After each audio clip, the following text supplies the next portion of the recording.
Olá, tudo bem? Eu espero que sim. Meu nome é Jaderson Freitas e hoje, 3 de julho, eu selecionei os seguintes destaques para o Notícias do Mundo de Segurança da Informação. OpenAI enfrenta nova ação sobre privacidade de dados. FIS é atingida por vazamento de dados da MoveIT. E Mitre lança lista dos 25 bugs de software mais perigosos. E eu começo com essa notícia que fala: OpenAI enfrenta nova ação sobre privacidade de dados. A OpenAI, desenvolvedora do chatbot de inteligência artificial generativa ChatGPT, se tornou ré em uma ação judicial coletiva movida essa semana na Califórnia, na qual ela é acusada de apropriação indevida de informações pessoais para fins de treinamento. O processo aberto no Tribunal do Distrito Norte da Califórnia lista 15 infrações da empresa, incluindo violações da lei de fraude e abuso de computador, a lei de privacidade de comunicações eletrônicas e várias leis estaduais de direitos do consumidor e delitos de direito comum. As acusações se concentram na alegação de que a OpenAI essencialmente roubou as informações privadas e as usou para criar um produto altamente valioso, sem compensação das pessoas lesadas. A OpenAI usou os dados roubados para treinar e desenvolver o ChatGPT, utilizando grandes modelos de linguagem e algoritmos de linguagem profunda para analisar e gerar linguagem semelhante à humana, que pode ser usada para uma ampla gama de aplicações, diz a petição inicial. Ao obter dados da internet pública que, no entanto, continham informações de identificação pessoal, os autores do processo afirmam que a OpenAI violou suas privacidades. As identidades dos autores, não divulgadas na ação, que pediu ao tribunal para mantê-los em sigilo, com a intenção de evitar um escrutínio intrusivo. Além dos danos monetários, os demandantes pediram para tomar uma série de ações corretivas contra os supostos crimes da OpenAI, incluindo o estabelecimento de um conselho independente de inteligência artificial para governança e acesso aberto a todas as informações pessoais coletadas pela OpenAI. O caso provavelmente colocará à prova o argumento de alguns que partem da suposição de que o uso de dados da internet para treinamento em inteligência artificial constitui uso justo sob a Lei de Direitos Autorais dos Estados Unidos, o que significaria que criadores de inteligência artificial como a OpenAI não poderiam ser responsabilizados por violação de direitos autorais. Embora o processo não discuta o argumento de uso justo em detalhes, uma segunda ação coletiva aberta por dois autores de Massachusetts alega mais diretamente violações de direitos autorais pela OpenAI em relação ao material dos autores sendo usado para ajudar a treinar a inteligência artificial. Como os modelos de linguagem da OpenAI não podem funcionar sem as informações expressivas extraídas das obras dos requerentes e outros, e retirada dentro deles, os modelos de linguagem estão infringindo trabalhos derivados, de acordo com a denúncia neste segundo processo, também apresentado no Tribunal do Distrito Norte da Califórnia. Independente aqui, é algo que obviamente vai ser analisado, julgado, etc. O que me chama mais a atenção é que essa questão da privacidade dos dados ou uso dos dados é algo que tem preocupado o mundo como um todo. Mas nem todas as pessoas entenderam a importância de garantir a privacidade dos seus dados. Tanto que existem muitos hábitos que colocam esses dados em risco muitas vezes. Por exemplo, quantas pessoas vocês conhecem que leem todos os termos de uso e, na instalação de aplicativos, softwares, o que for, entende antes de aceitar os termos como os dados serão utilizados? Raras pessoas fazem isso. A grande maioria não faz. Bom, se não faz, significa dizer que abre mão do controle, muitas vezes. Porque aceitou o termo, aceitou os termos, melhor dizendo, para uso daquele aplicativo, uso de determinado sistema, etc. O mesmo vale para o ChatGPT. Quantas pessoas utilizam? Quantas se preocuparam ou estão, de certa forma, curiosas em saber como esses dados são tratados. Quantas de fato sabem que tipo de dados estão sendo compartilhados a partir do uso do software. Então vejam como essa cultura de uso e como os dados de fato são armazenados, tratados pelas empresas com as quais as pessoas compartilham, ainda está muito longe de ser uma preocupação das pessoas. Portanto, essa cultura de privacidade de dados ainda tem muito para evoluir, muito para evoluir. Ações como essa, que ainda será analisada e julgada, sinceramente, é só o começo de uma série de outras ações que eu imagino que muitos usuários vão começar a mover, né, por conta dessa falta de controle, por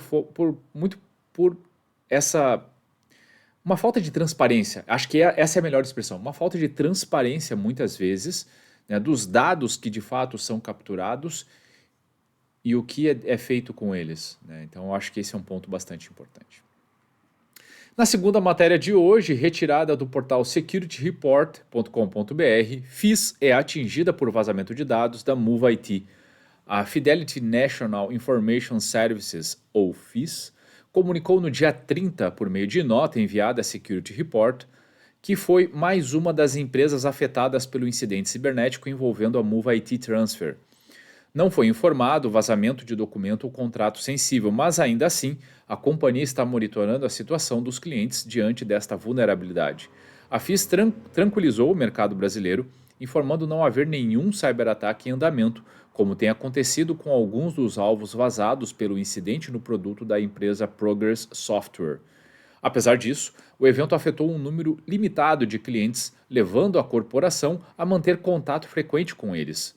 O comunicado encerra garantindo que a companhia seguirá tomando todas as medidas apropriadas em favor de preservar a integridade digital de seu portfólio.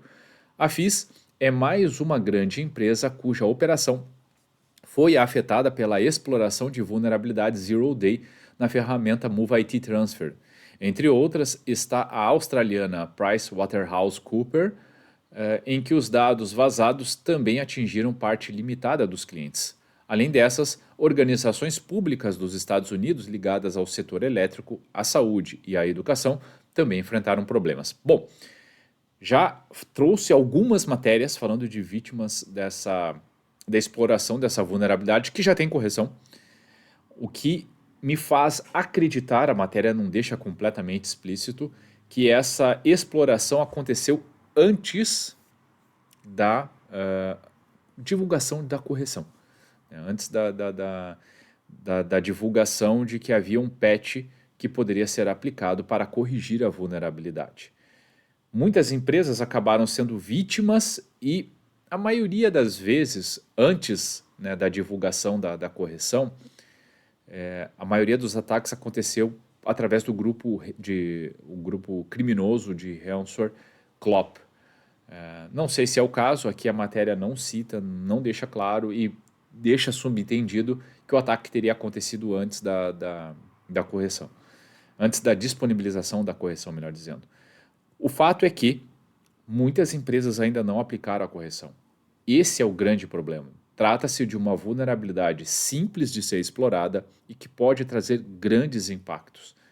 Então, o convite, né, o alerta, na verdade, é para que todos façam a correção o quanto antes. E eu convido ainda para ver a próxima matéria, que é praticamente um complemento dessa. Matéria essa é divulgada no portal cisoadvisor.com.br. Mitri lança lista dos 25 bugs de softwares mais perigosos. O Mitri Attack, framework de referência para identificação e documentação de técnicas utilizadas em ataques cibernéticos, compartilhou a lista deste ano das 25 principais vulnerabilidades mais perigosas que afetaram softwares durante os 2 anos anteriores. Os pontos fracos de softwares abrangem uma ampla gama de problemas, incluindo falhas, bugs, vulnerabilidades e erros de código, arquitetura, implementação ou design das soluções. A Agência de Segurança Cibernética e Infraestrutura, CISA, dos Estados Unidos, salienta que esses pontos fracos podem colocar em risco a segurança dos sistemas nos quais o software está instalado e em execução, além de fornecer um ponto de entrada para criminosos cibernéticos que tentam obter controle de dispositivos, acessar dados confidenciais ou acionar ataques distribuídos de negação de serviço DDoS. Para criar a lista, o Mitre apontou cada fraqueza com base em sua gravidade e predominância, após analisar 43.996 entradas CVE do Banco de Dados Nacional de Vulnerabilidades, do NIST, agência do governo americano que define padrões para vulnerabilidades descobertas e relatadas em 2021 e 2022, e um foco no registro CVE adicionados às vulnerabilidades exploradas conhecidas da CISA. As 25 principais fraquezas do Mitre 2023 são perigosas devido ao seu impacto significativo e ocorrência generalizada em software lançado nos últimos 2 anos. Uma exploração bem-sucedida pode permitir que os invasores assumam um controle total dos sistemas visados, coletem e exfiltrem dados confidenciais ou acionem uma negação de serviço DDoS. Ao compartilhar a lista, o Mitre fornece à comunidade informações valiosas sobre os pontos fracos de segurança de software mais críticos que requerem atenção imediata. Em um esforço colaborativo envolvendo autoridades de segurança cibernética de todo o mundo, uma compilação abrangente das 15 principais vulnerabilidades comumente exploradas em ataques ao longo de 2021 foi lançada em abril de 2022. Esse esforço conjunto envolveu organizações como a Agência de Segurança Nacional (NSA) e o FBI. Além disso, o inventário de bugs explorados rotineiramente em 2020 foi divulgado pela CISA e pelo FBI em conjunto com o Australian Cyber Security Centre e o National Cyber Security Centre do Reino Unido. A CISA e o FBI também compartilharam um catálogo com as 10 principais falhas de segurança exploradas com mais frequência entre 2016 e 2019. Por fim, o Mitre também oferece uma lista descrevendo as falhas de segurança de programação, design e arquitetura mais perigosas que afetam os sistemas de hardware. A CISA incentiva os desenvolvedores e as equipes de resposta de segurança de produto a revisar o CWE Top 25 e avaliar as mitigações recomendadas para determinar as mais adequadas a serem adotadas, acrescentou a agência. Nas próximas semanas, o programa CWE publicará uma série de outros artigos sobre a metodologia CWE Top 25, tendências de mapeamento de vulnerabilidades e outras informações úteis que ajudam a ilustrar como o gerenciamento de vulnerabilidades desempenha um papel importante na mudança do equilíbrio do risco de segurança cibernética. E a matéria segue relatando todas essas principais vulnerabilidades, na verdade as 25 principais, e algumas coisas chamam a atenção. Nessa matéria tem vulnerabilidades que já têm 19 anos, 21 anos, 16 anos e que ainda são exploradas. Vulnerabilidade de 10 anos, 12, 15, vulnerabilidades de 4, 5 anos, enfim. Mas o que preocupa é que elas continuam sendo exploradas. Se nesse momento elas estão recebendo um destaque, e aí o meu convite é para que você possa, depois, se tiver interesse em conhecer essa lista de vulnerabilidades, acessar essa matéria, e obviamente na íntegra, né?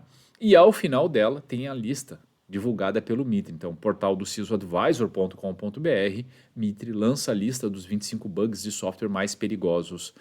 Mas fazendo uma rápida leitura sobre essas vulnerabilidades, uma coisa fica muito clara, muito clara.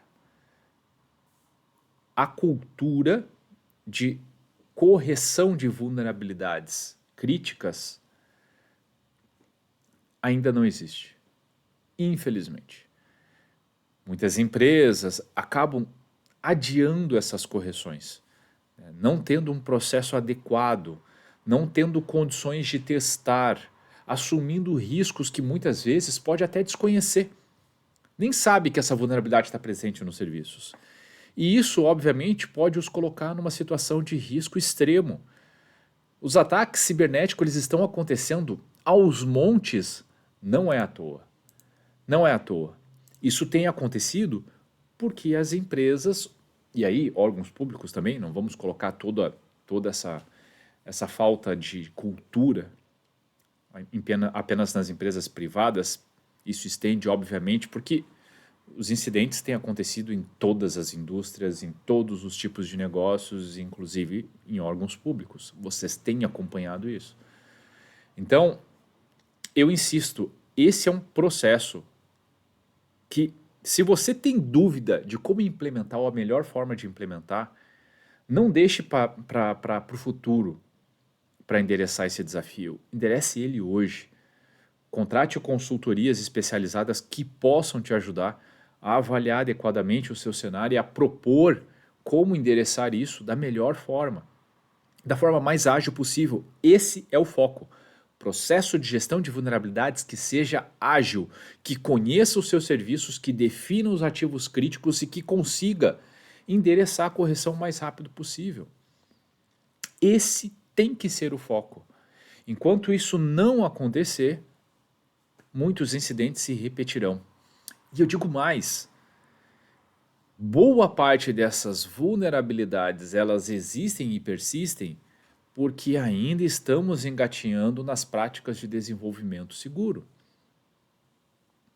É claro que aqui a gente está falando também de muitos softwares que são conhecidos no mundo, obviamente que eles têm preocupação com segurança. Mas aí eu me refiro agora aos sistemas que são desenvolvidos pelas empresas. Talvez na sua, ou daquele seu amigo, daquele seu colega.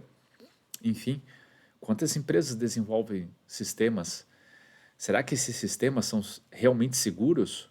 Será que as empresas, esses desenvolvedores, estão a par das técnicas de desenvolvimento seguro, conhecem, têm uma modelagem de ameaças muito bem mapeada, definida, levada em consideração no momento do planejamento de qualquer sprint, de qualquer desenvolvimento? Será? Nós precisamos, pessoal, quando se fala em estratégia de segurança, às vezes parece que, poxa, vamos todo mundo agora endereçar esse desafio e a gente vai sair bem na foto. Não necessariamente. É preciso entender o contexto das ameaças. O processo de gestão de vulnerabilidades ele é um dos mais importantes e precisa de uma atenção adequada. Entendendo a causa raiz do porquê isso acontece, aí leva a essa questão do precisamos implementar um bom processo de desenvolvimento que seja seguro, que leve em consideração as boas práticas de segurança. O que mais? Precisamos trazer também aspectos, e pode ser no desenvolvimento, deveria ser, né, mas quando não possível, no contexto corporativo, analisar como estão a gestão dos acessos aos sistemas mais importantes, aos sistemas mais críticos. Quais são os controles implementados? Como eu tenho visibilidade se quem está acessando é realmente quem diz ser ou alguém que roubou ou conseguiu uma credencial? Esse é um ponto bastante importante. Aculturamento de todas as pessoas da companhia, todas sem exceção, para que conheçam as principais táticas utilizadas em engenharia social e golpes aplicados que podem trazer prejuízo para as empresas e prejuízo para as pessoas. Esses hoje são os principais pontos. São os únicos? Claro que não. Tem uma série de outros temas que são muito importantes. Mas se esses estiverem sendo adequadamente endereçados, podem ter certeza. Podem ter certeza. Grande parte dos riscos associados a incidentes que tenho visto aqui nos últimos anos estará endereçado. Bom, pessoal, o que eu tinha selecionado para hoje era isso. Espero sinceramente que vocês tenham gostado e se você gostou do conteúdo, se fez sentido para você, então curta, salve, compartilhe esse post ou marque as pessoas que podem se beneficiar desse tipo de conteúdo. Eu tenho certeza que fazendo essas ações, podemos fazer a diferença trazendo mais cultura de segurança da informação. E se você ficou com alguma dúvida, tem alguma crítica ou sugestão, fique muito à vontade para deixar comentários ou mandar mensagem diretamente para mim. Combinado? Ótimo dia, ótima semana a todos e até a próxima!